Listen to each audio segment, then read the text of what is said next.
In this tutorial, we'll show you how to load an Excel sheet that is stored in an S3 bucket.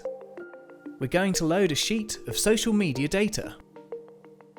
To start off, I'm going to open up the branch I want to work in. In my case, I created one earlier called Social Media Excel Query. Now that the branch is open, I'm going to make an orchestration pipeline by clicking Add and then Orchestration Pipeline. Then I will name it something descriptive, like Extract Social Media Excel Sheet Data. To add the first component, let's click on the plus icon located on the canvas. This will bring up a list of components. We'll type Excel and select the Excel Query component. This will add it to the canvas. Click on the component to open up all the configuration options. Starting with the Connect section of the component properties, we'll choose S3 as our storage type because that's where the Excel file is stored.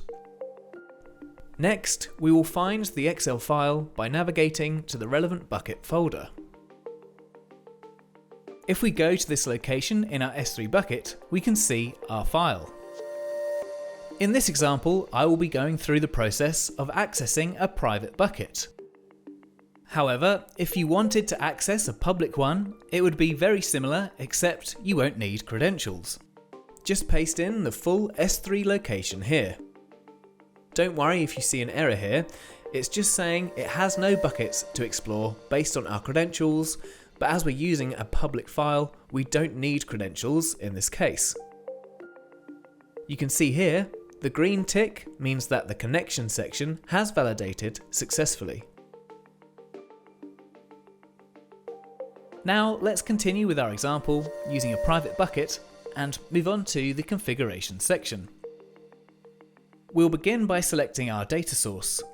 When we expand this option, we see two worksheets in the Excel file, one for users and another for posts. In this case, we'll select posts. Under the data selection, you'll decide which columns from the sheet you want to load. For this demonstration, we'll choose all columns. Next, we'll configure the destination options. By default, the warehouse, database and schema are set to an environment default configured in the project settings. Although these can be adjusted in the project menu, for this example, the default settings are exactly what we needed. We now need to name the table where the data will be stored. Let's name this table Posts Data. Since no table with this name currently exists, the component will automatically create one in our data warehouse using data types based on the source data. Next, we choose a staging platform for the data before it is loaded into the data warehouse.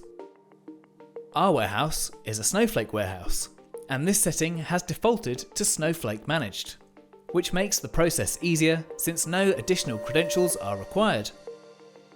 However, if needed, you can select a different warehouse here, but that will require credentials to be set up for that warehouse. You'll notice that all sections in the component properties now have green indicators, meaning the configuration is fully validated and ready to go.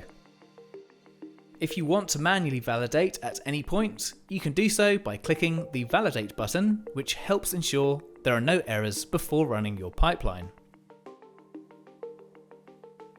Before executing the pipeline, we can also preview the data by selecting the component, going to the Sample tab and clicking Sample Data.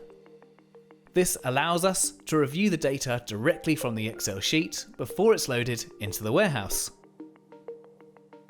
Here we can see our posts data, complete with the expected columns, including likes for each post and the user ID. So that concludes this tutorial on loading an Excel sheet that is stored in an S3 bucket. If you found this tutorial helpful, please subscribe to our channel for more videos on the Data Productivity Cloud. To learn more about getting started with Matillion, visit matillion.com.